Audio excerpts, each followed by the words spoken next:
Hello and welcome to The Insider, a show designed to clue you into the biggest news, events and announcements inside the video games industry, discussing with you some things you may know, some things you may not, and glue holds it all together is a little bit of my own opinion. My name is Paul James, thank you very much for watching, and let's kick off the episode. So we could be talking about a whole lot of big news that's emerged this week. We could be talking about Red Dead sales success, we could be talking about the new Smash Brothers announcement. I'm recording this beforehand, but can you believe the announcement? Oh my god, that character's in the game, it's unreal. We could be talking about the Medieval remake and the new footage that was revealed about that. But no, we're going to look back at PAX Australia 2018, which was held just last weekend, and in this week's episode we're going to talk about my top games from that event. So let's get into it.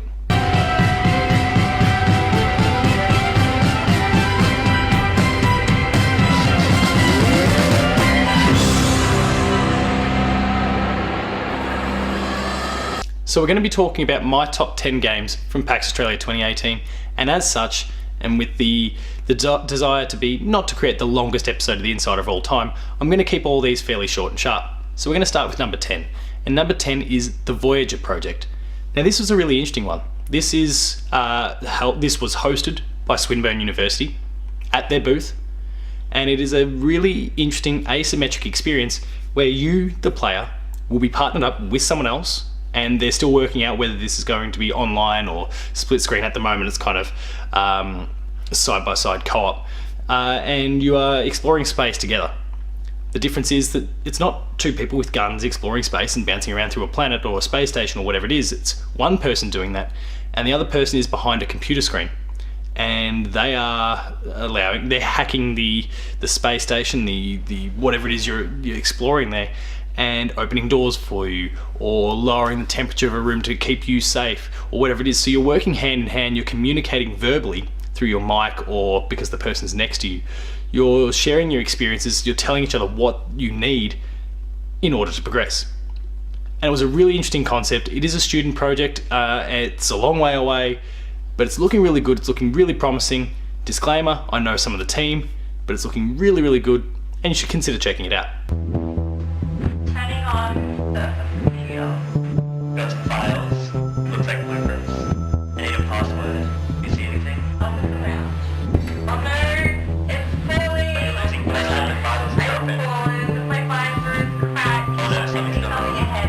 Oh, this isn't good. Number 9 is Fledgling Heroes. Fledgling Heroes is this really cool iOS and Switch, maybe mobile and Switch indie game that is going to be coming in early 2019. It's a simple tap to fly sort of concept, but it's got a lot of depth to it.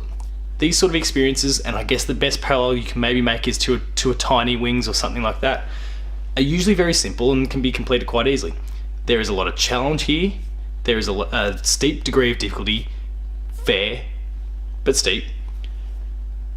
And as you progress through the game, you're unlocking tools to kind of develop your own levels. So there's this whole play, create, share sort of idea that's being built in the background here, and I'm really curious to see how it gets fleshed out going forward. Not to mention, the characters look adorable.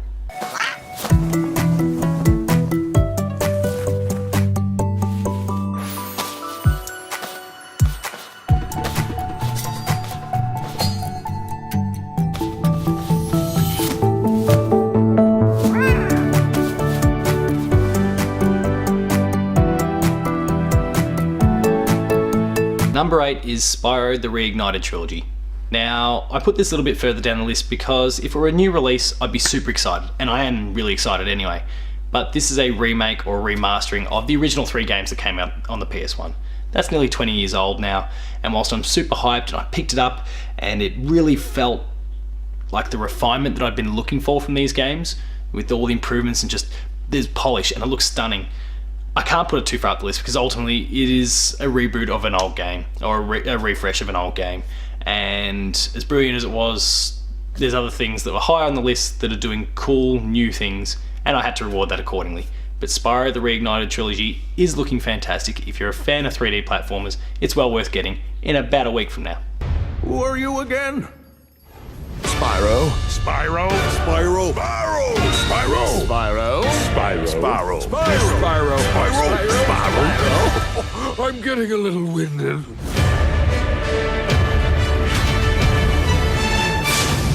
That's me, all right.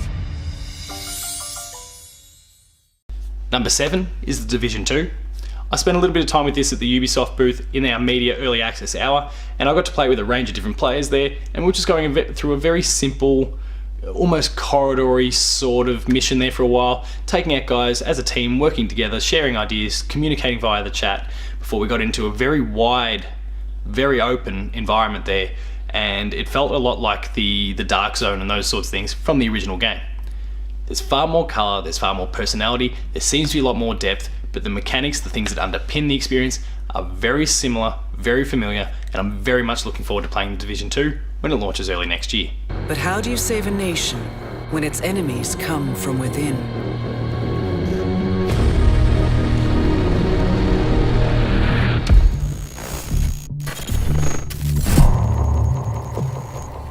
Number 6 is Super Smash Bros. Ultimate. Now, like I said, there's news that will have been announced overnight tonight, and it's going to be live tomorrow, and I won't know what that is. But when I played Smash at PAX 2018, what I really enjoyed were the new players available to me in the event. That included Ridley and the Inkling. I really only jumped in to explore what these players can do, or what these characters can do, and look, they couldn't be further apart, but they all felt really good to play, and that's all I'm looking for. I'm pretty one-dimensional when it comes to it. I'll beat you any day of the week with Yoshi. But those new characters, they felt as if they should always have been there. And that's an awesome thing to have. I played against a Nintendo rep that clearly had never played the game, and I beat her 8-zip as Ridley. But that gave me all I needed to kind of get a bit of a feel for the way Ridley moves around. Same idea with the Inkling. Things are looking pretty good. And get that game into my life this December.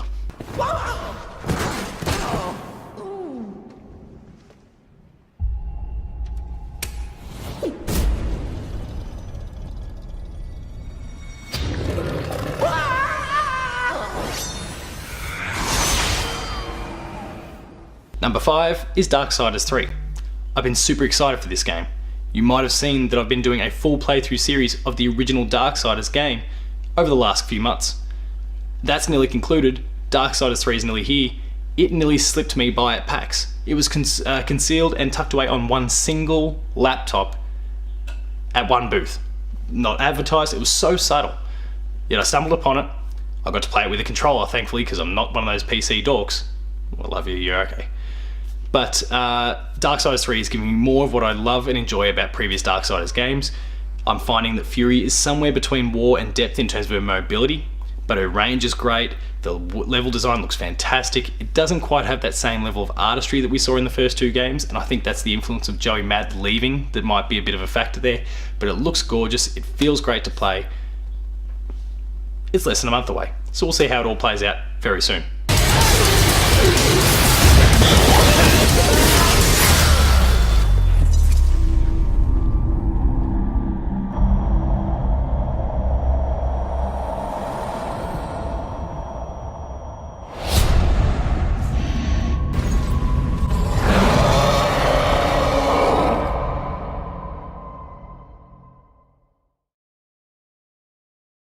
Number 4 is Tunic.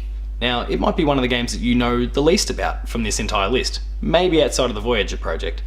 But Tunic was announced formally at the Xbox conference at E3 2018 to be an Xbox console exclusive, and that bodes really well for them. I actually spoke to the developer about this game about 2.5 years ago because I was really blown away by the concept. And now, all of a sudden, it's getting quite a bit of publicity, people really liking the look of it, and I got to go hands-on with it at PAX, and I loved what I played. It harnesses some Zelda, the best bits, has its own little flavour, has its own personality, and is looking to do some really cool things. It's quite tough, it's quite rude and unrelenting, but it's doing all the right things, and I can't wait to see more of it in the future.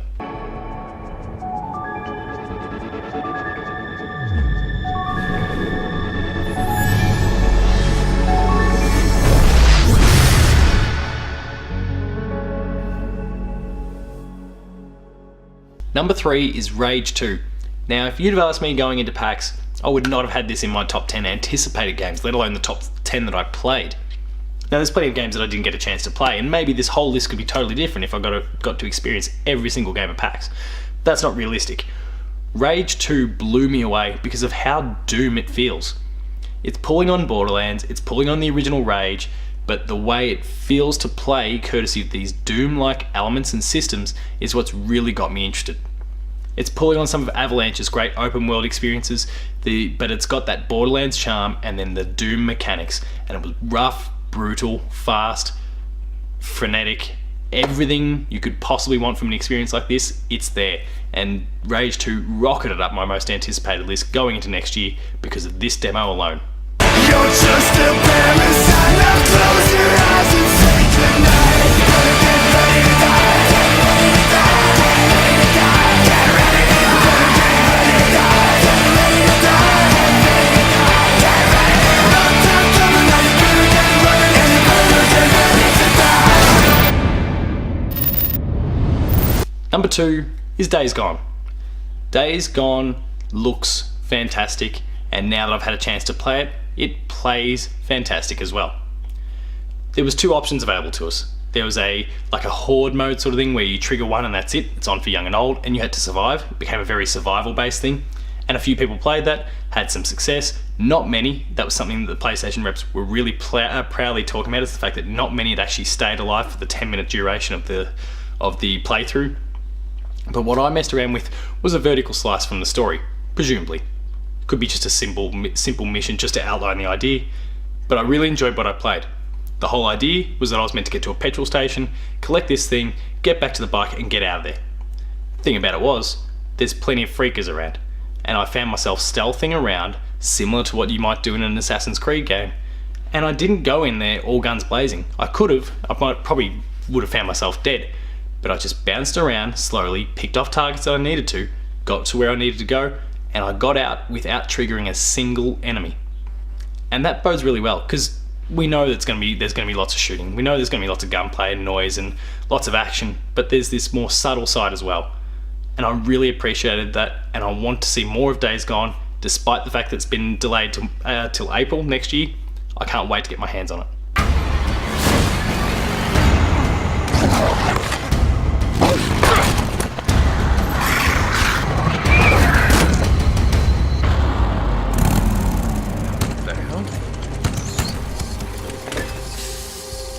Perfect. Just perfect.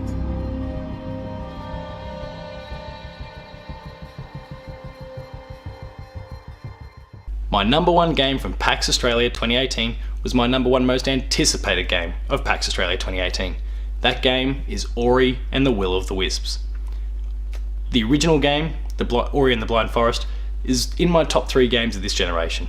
It merges beautiful 2D platforming, incredible visuals, just so much heart and personality, and it looks like the sequel is delivering in the same ways, despite the fact that it didn't really dive into the story too much. The game looks stunning, it plays incredibly well, there are new systems and new mechanics and new skills at play. It's all shaping up really, really well. I can't wait to get my hands on it. Microsoft, give me this game soon, please. That was my top game of E3 2018, of PAX 2018.